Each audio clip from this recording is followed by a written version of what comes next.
Welcome to another episode of My Horde of Hobbies. Today's subject is something I have been concocting out of 3 different models to produce my charging demon with handlers in 28mm scale.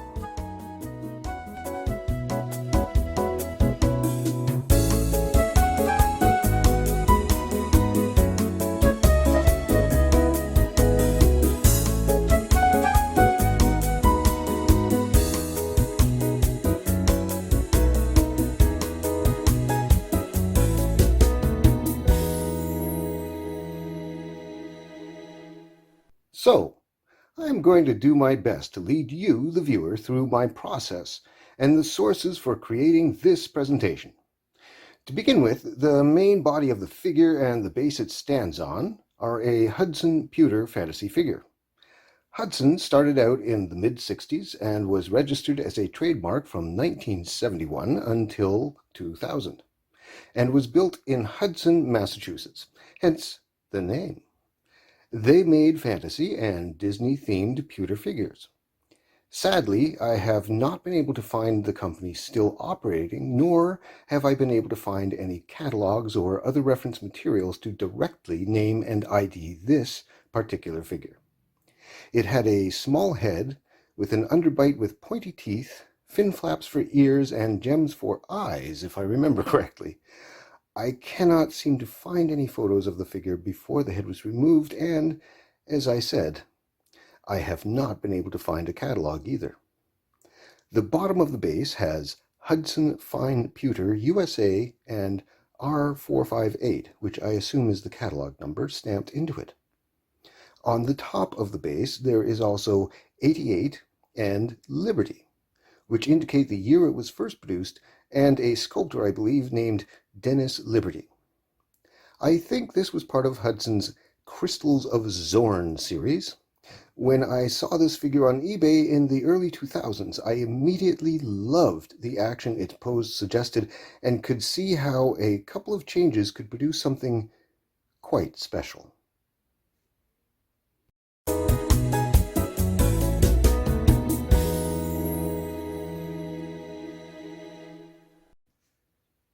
Now we arrive at the head, tail, and wings of the figure. These came off figures of the late 80s to early 90s from a company that for anyone involved in role game miniature collection needs no introduction. But here's the Cole's notes.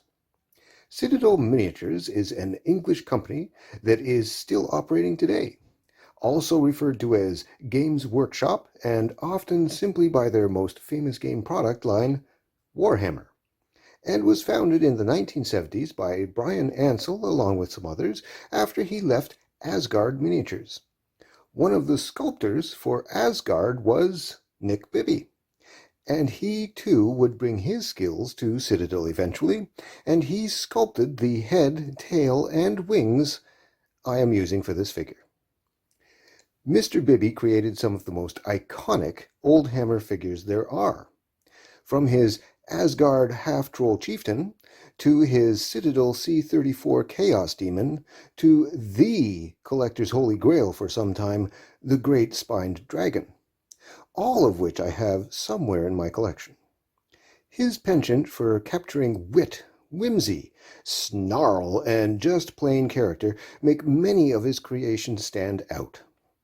The head and tail are from an Orc Warboss on Wyvern model, which is also a very sought-after piece for many collectors.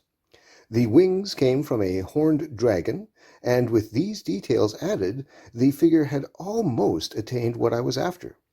But I felt as though it was still missing something that could provide the coup de grace and really pop.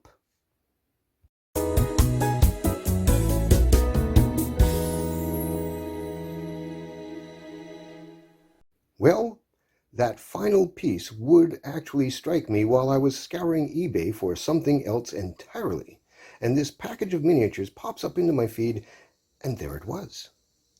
Handlers. The package is now long gone, and I again cannot seem to remember the game or manufacturer, but what I do know is it was something 90s centric, like Leviathan or Legend of the Five Rings or Chronopia. But the moment I saw them, I realized that they would look awesome chained to the bigger figure, prodding it with their spears, making it charge in specific directions across the battlefield.